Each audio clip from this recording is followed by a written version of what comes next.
This is the You Can Learn Chinese podcast. For everyone who's trying to learn Chinese or reaching for the next level, you came to the right place. I'm your host, Jared Turner, and incorrectly is the only word that, when spelled correctly, is still spelled incorrectly. My co-host is John Pasden, and he once held the title for World's Youngest Human. Let's get to it. Hey guys, this is Jared Turner joining you from Utah here in the United States. Hi everybody, I am John Pasden. I'm in Shanghai, China. Hi everybody. All right, John, as we are staring down the barrel of the falls coming up here, coming out of summertime, a lot of people are getting back into school and programs and things like that. It's a great time to revive your Chinese learning. Yeah, and Jared, I was looking at some of the topics that we've covered over the years, and I discovered that recently we haven't really talked that much about Chinese characters, which is kind of bizarre because Chinese characters are a big topic when it comes to learning Chinese. I think you're totally right. And that's a great timing, John, because I actually have 6 big questions about Chinese characters, or at least learning them. Oh, and I'm guessing these are 6 questions that we might have seen a little bit before, but if you're new to learning Chinese, or if you need a comprehensive list of the 6 questions that must be answered as you tackle Chinese characters, this is it. Well, let's get to it, John. All right, so let's look at the first one. Question number 1 that I hear quite a bit is, do I have to learn Chinese characters? Because, the idea is, I like Chinese, I want to speak it, I want to speak to Chinese people, all that's cool, but the Chinese characters, so much work. That's right, John. And I find that there are some people who feel a little intimidated by Chinese characters. They're kind of like, do I really need to spend all the time learning those? They're all these crazy things and they look like spooky animals. And yeah, they're kind of off-putting to some people. Yeah, they probably don't look like spooky animals to most people if you're not Jared. But they do intimidate people, and there are thousands of them. And so to learn, even the basic number so you can start reading, it is quite a challenge. So we understand the hesitancy there. Now, before I give some sort of definitive answer, do you need to learn Chinese characters or not? I think to a degree, it depends on what your goals are. If you're just trying to learn some crash course Chinese to go to China for a week or so on a trip, you may not really need to learn characters. In fact, you probably aren't going to get there because you're just going to have to learn some basic phrases and very simple things to make your life a little easier while you're there. But if your goal is long-term fluency, to be able to communicate on a high level, that probably means some degree of literacy. You don't have to be able to read every Chinese novel, but to be able to read somewhat, to be able to read WeChat, to be able to send basic messages in Chinese. That is something you're going to want. And Chinese characters do a really great job of tying together the language, the culture, and all the vocabulary. It just really comes together nicely, and you can't experience that unless you learn Chinese characters. But John, I would say, we kind of gave the extremes there. So, okay, I'm just need some crash course to survive in China for a week versus I want to achieve some high level of Chinese. But, I would say even in that sliding scale there, I even think that even if you want to be just conversation, just have maybe even basic conversation in Chinese, I would argue that even if that's what you're looking for, learning Chinese characters is incredibly helpful, and I would highly recommend it. Yeah, totally agreed there. And guys, it's not like, if I start learning, I'm going to have to learn 5,000 characters and can't stop until I do. I mean, it's not like that. You can learn a relatively small set and get a lot out of that. And we'll talk about that more later. But it's definitely going to enhance your learning, even as early as, elementary level. I like to say to people who've asked me this question, do I have to learn Chinese characters? I also will reply, well, how far does illiteracy get you in this world today? And the answer is not too far. So if you really want to get somewhere with your Chinese, make sure you're also literate in the language as well. Well said. Okay, so question number 2. When should I learn Chinese characters? And this is actually a really good question because some people are under the impression that they have to start learning them immediately, but that's actually not what I would recommend. I feel like some of the best results of learning Chinese characters comes from a little bit of a waiting period where you learn pinyin, you learn the sounds, you start to learn the basics of the language, and then you add in the Chinese characters. That tends to work the best. I think one of the reasons why that also works well for a lot of people is because when approaching Chinese language, for most people, the language is so different. Most people who are learning Chinese, especially I would say the vast majority of individuals who are listening to this podcast, are not currently speaking a tonal language. And so that whole concept of tones is something entirely new.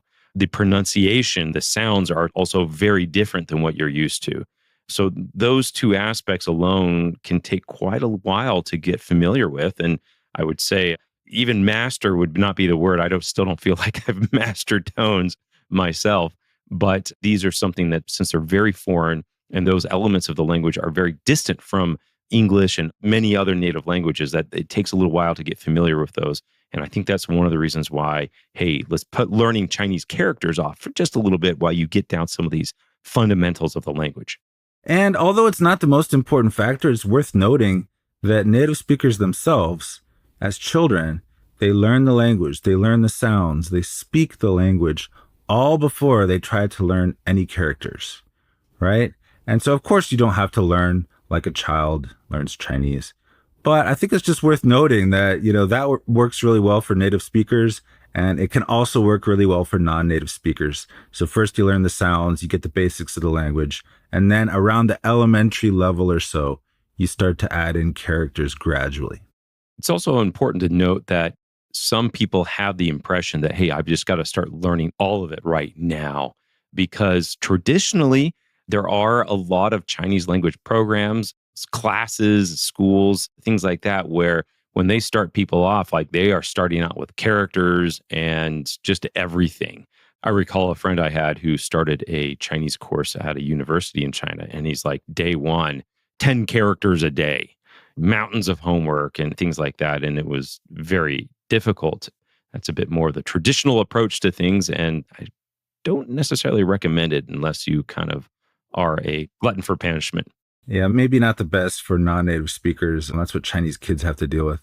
But by the way, we did do an entire podcast on this topic of when to start learning Chinese characters. That was way back in podcast number 56, called When Should You Start Learning Characters? And John, I remember a takeaway from that podcast and something that I really like that you had said. What's that?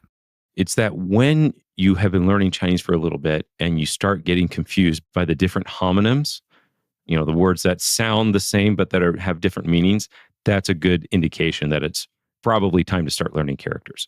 Well, that can sometimes happen a bit later. I would say even before that, because that usually happens at like the late intermediate, upper intermediate level.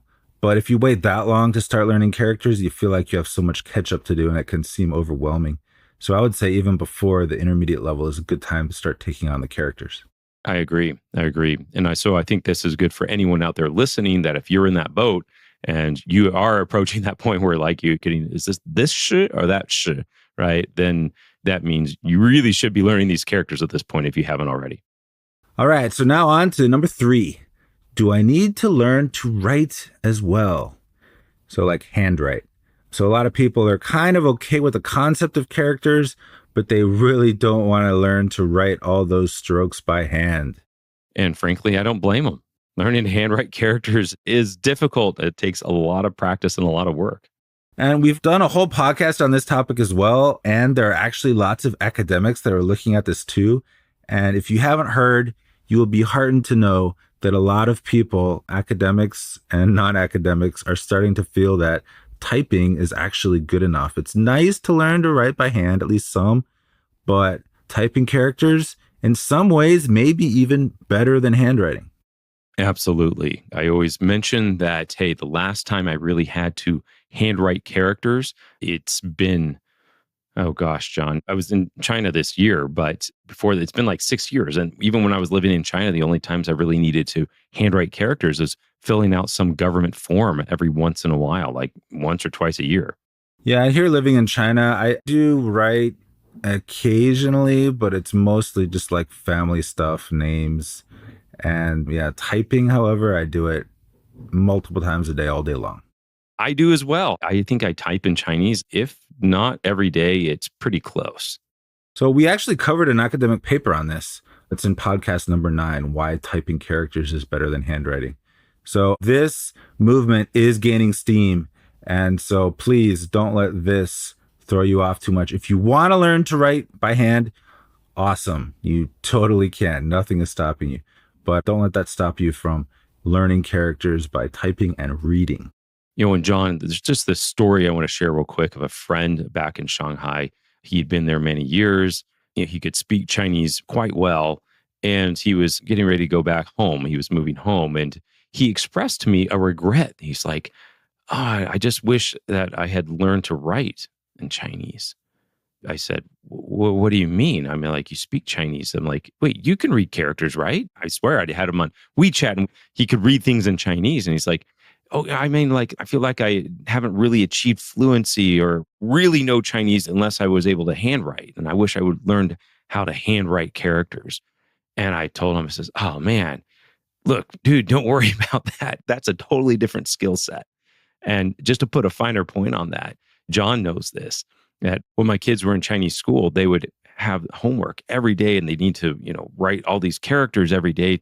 And so I'd spent literally hundreds of hours sitting with my kids, helping them write characters, not helping them. I'd just be like next to them, kind of supporting them. And I kind of wanted to learn a little bit. And I've spent hundreds and hundreds of hours writing characters. And today I can maybe write, I don't know, 300, 400 off my top of my head. It takes a lot of practice to sit down and to really learn this. And you have to continually handwrite characters to retain that skill. And so learning to handwrite is another skill in and of itself. It's more like, oh, you can speak Chinese, great. You can read Chinese, great. Oh, you can handwrite characters, great. That's a whole separate skill. Yeah, for me personally, I didn't do my undergrad in China, but I did my master's here in China in Chinese. And so I had to pass essay writing exams to get into the program. And, they were sitting in a classroom with a piece of paper and a pen, writing out, we only have a certain amount of time. So in order to get to that level where I could pass that, I had to practice so much. But then I realized after I got into grad school, I really didn't need that skill anymore. But what was actually nice for me was that, like, knowing I could do it, I could get myself to that point if I practiced enough. But if I don't need to, I just didn't want to put in the time to maintain it. So it really is just a personal choice. And frankly, learning to handwrite characters can turn off a number of learners. I mean, there are some people who are really interested in that. And if you love handwriting characters and that's like your thing, go for it. But I also advise that if you are in a program and you have like a teacher or it's like requiring you to handwrite everything and all these essays and it's just like this millstone around your neck, I mean, you make a change before you drop out or something. There's better ways. All right. You don't have to do that to really learn the language. Amen. Okay. So question 4, should I learn simplified or traditional characters? Well, guys, this is kind of just a question of, are you going to Taiwan or not? Because that's basically what it boils down to. I will say overall, if you are just trying to pick, like you don't really have any clear specific plans on saying, I want to go to China or Taiwan, we do lean in the direction of learning simplified Chinese characters. Yeah, so simplified are definitely much more prevalent nowadays. There was a time when it felt like kind of even, like the competition was very intense. But nowadays, simplified is definitely the way to go, unless you know that you want to go to Taiwan, and Taiwan uses the traditional characters exclusively, pretty much. So you definitely should learn traditional characters if you want to go to Taiwan, but otherwise, simplified is going to be your best bet. And I can provide a perspective from a book publisher who publishes Chinese graded readers. Would that be Manner Companion? Anyway, based on over 10 years of sales data from Manner Companion here, because we sell both traditional and simplified versions of our Chinese graded readers. Yeah, for all of our books. Everything. 90% of our sales are in simplified Chinese, and only 10% is traditional. But remember, it comes down to, are you planning to go to Taiwan, or is your learning in some way Taiwan centric? Because if not, simplified is probably the way to go. And John, a little bonus question in there. Do you really think simplified is easier to learn than traditional? Not really. Maybe slightly, but I have enough friends that, are diehard traditional fans that say it's easier, that I'm willing to accept that it's not really a big deal. But one thing that I do know is that once you get to an advanced level, if you ever want to learn the other set, and it's probably a good idea if you're advanced enough, you do want to be able to read in traditional, not just simplified, or in simplified, not just traditional. It's not that hard to switch over once you're at an advanced level. I do not recommend learning both as a beginner. But if you want to learn the other set later on, it's not that bad. Yeah, I agree with you on both accounts that, hey, if you have to handwrite everything, simplified is definitely going to be easier. But as far as just going to reading, simplified traditional, they're going to be about the same.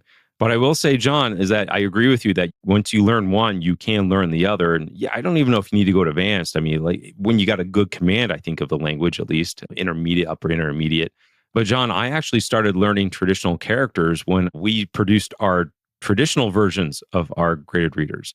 And I had to go through and read through them and check them and look for some things in there. And I was like, oh, I know the story. And, I've read through all these and we published these books. And I'm like, oh, okay, that must be that word, that character in traditional. So yeah, that's how I started picking up a whole bunch of those. We did have a Taiwanese editor, though. It wasn't just Jared.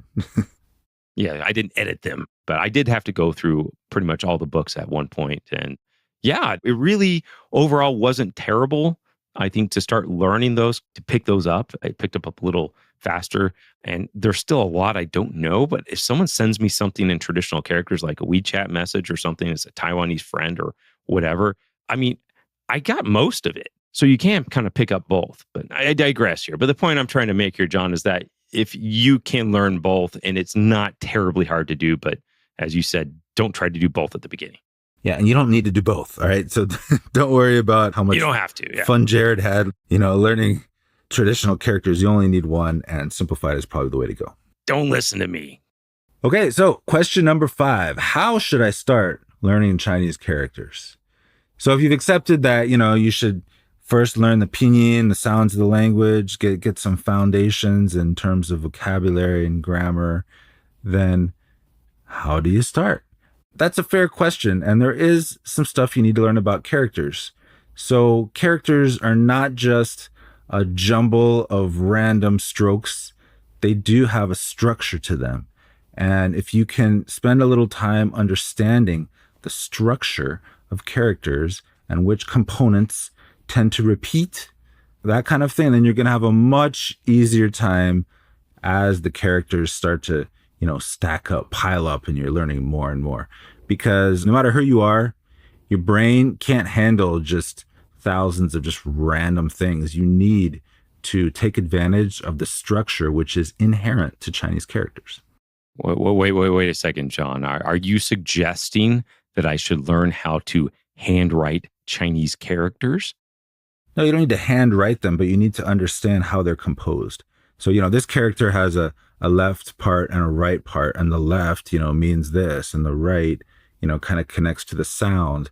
As you learn characters, you learn these things and it helps you remember them. And eventually, this is hard to believe as a beginner, I know, but eventually it even gets to the point where you can see a character that you've never seen before and you can guess how it's pronounced and what it means. Which is a bit of an advanced skill, but you're totally right. There's all sorts of different components that go into these characters. But John, I will say, because hey, should we learn how to write characters? It's about learning the form and function, as you're suggesting. One parallel I derive from, I guess English, and I guess it's really any other language, is that, if you were to write letters, there's an actual way that you're taught to write letters. Like, and T, you cross the T at the top and then write put it down or whatever. If it's a capital T, small, whatever. You don't just randomly write out a letter. Now, I know that's not exactly what you're saying, but in Chinese, the same thing is that there is a form, like how the characters are written in steps.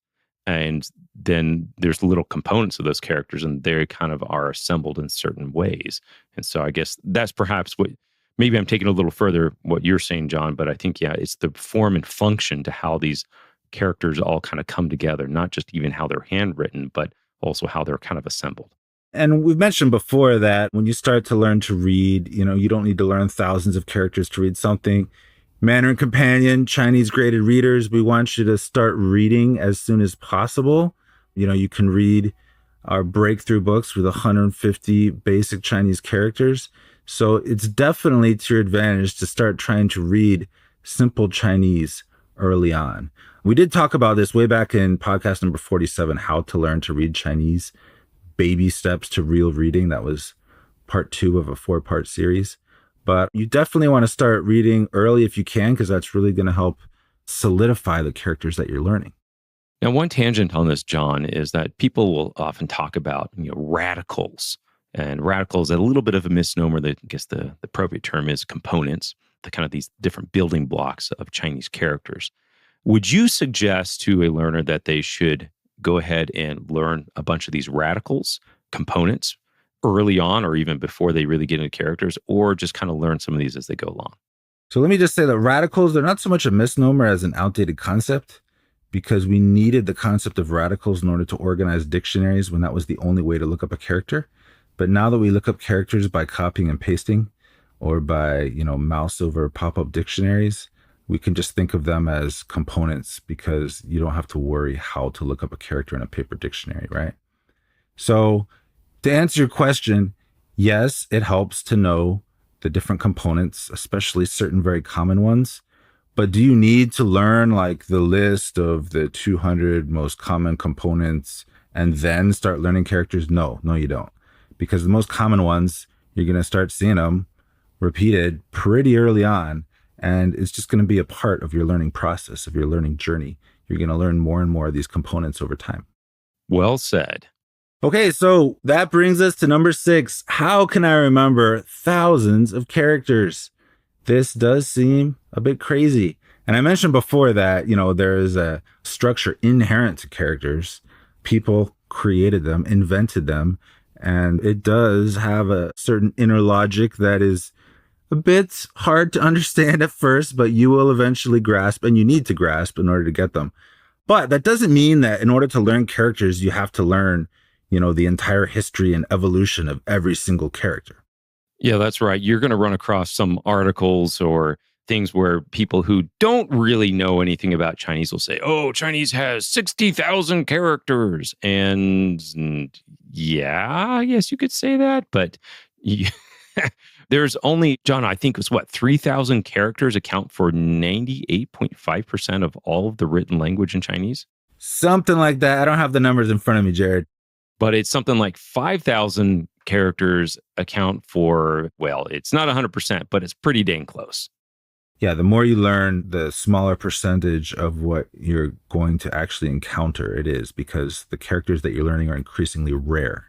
That's right. So if you ever see any of those articles or numbers thrown around about, the 60,000, 30,000, whatever, there are entire sets of archaic Chinese characters that have gone through all these, thousands of years of evolution that are not used. And a lot of stuff nobody can read, but like people just don't read unless you're like really focused on that area of like focused on, ancient Hebrew or something like that. But it's trying to equate that to those old characters. But yeah, so really I would say 3,000 characters would be a lot of characters.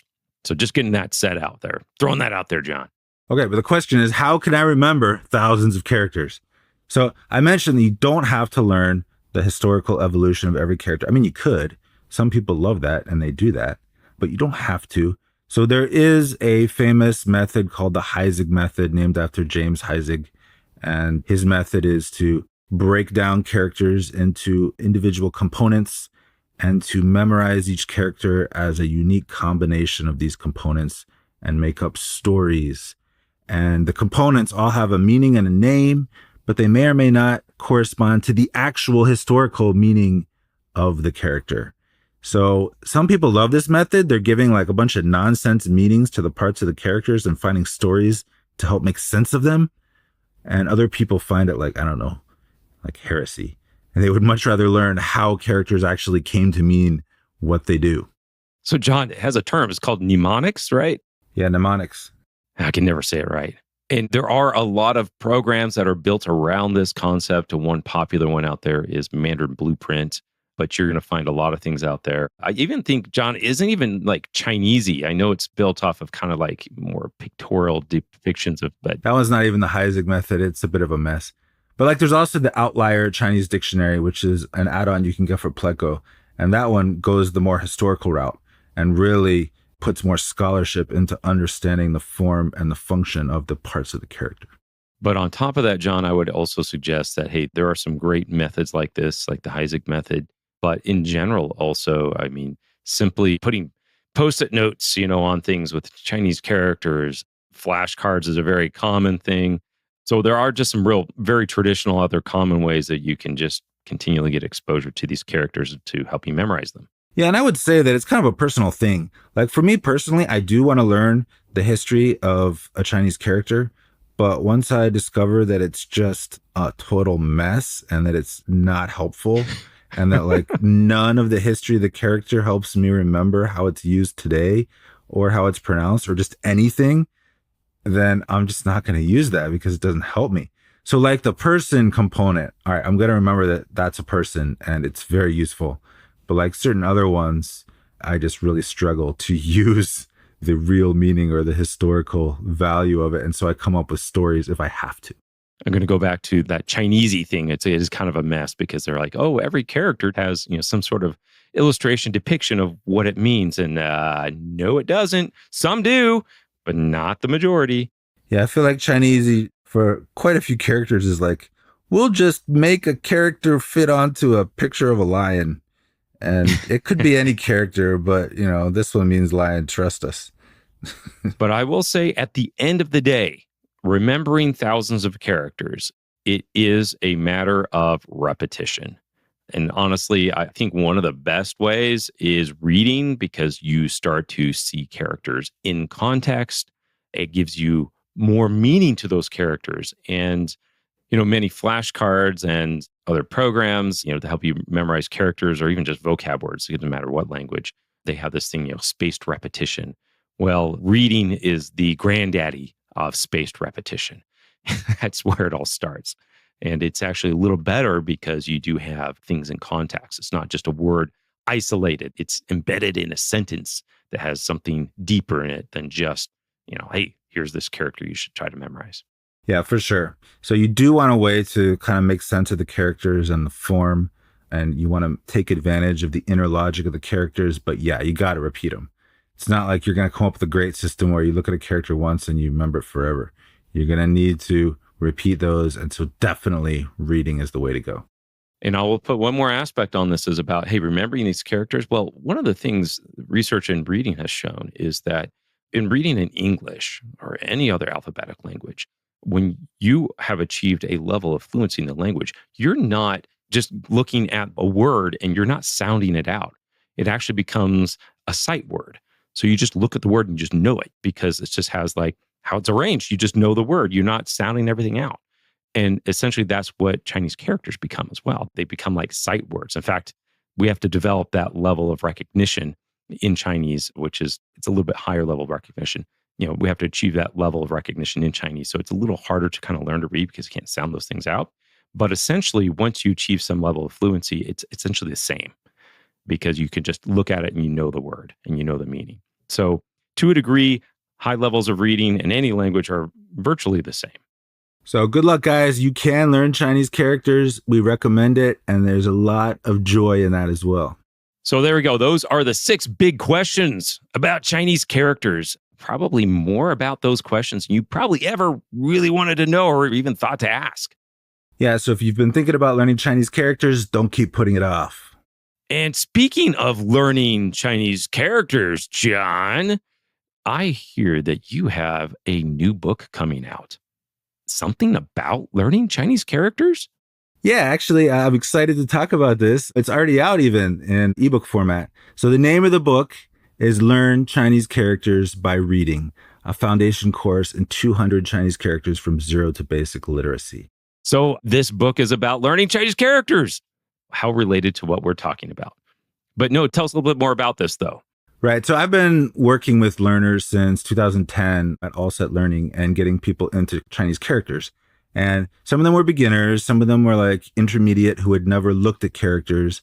And over the years, we developed like a system for gradually introducing people to Chinese characters, no matter what their level, in a way that was very practical and gave them the most common characters first. And actually, that was part of the story, Jared, for the beginning of Mandarin Companion, because I was already kind of thinking about this Chinese character problem. You remember? I do. So after all these years, this method of teaching Chinese characters has kind of coalesced into 200 characters. And we put them into 20 units of 10 characters each. And because reading is so central when you're not writing by hand every character, because you don't need to, after each unit of 10 characters, you get some reading practice. And it starts out as very short, just really short sentences. But as you start to build to your character base, you get longer sentences, you get dialogues. And at the end, you've covered 200 characters and you can read much longer stuff. Now, remember, Mandarin Companion breakthrough level is only 150 characters. Now, nothing in this book is that long like a Mandarin Companion book, but if you finish this book of 200 characters, you will have learned the 150 characters you need in order to read a Mandarin Companion breakthrough level book. That's pretty solid, man. That's great. So would you recommend this for someone who's just, hey, I want to learn Chinese, and they pick up this book and they're starting from zero?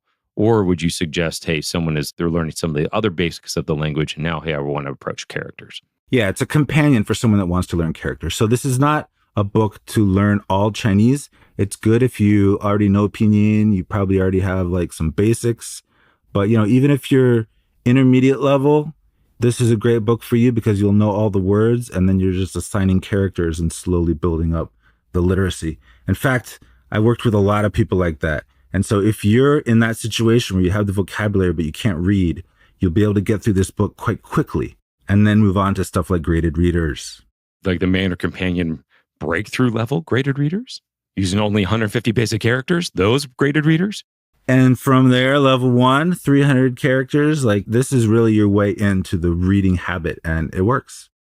Now, those 200 Chinese characters, if I understand, you can also just get those on your website, right?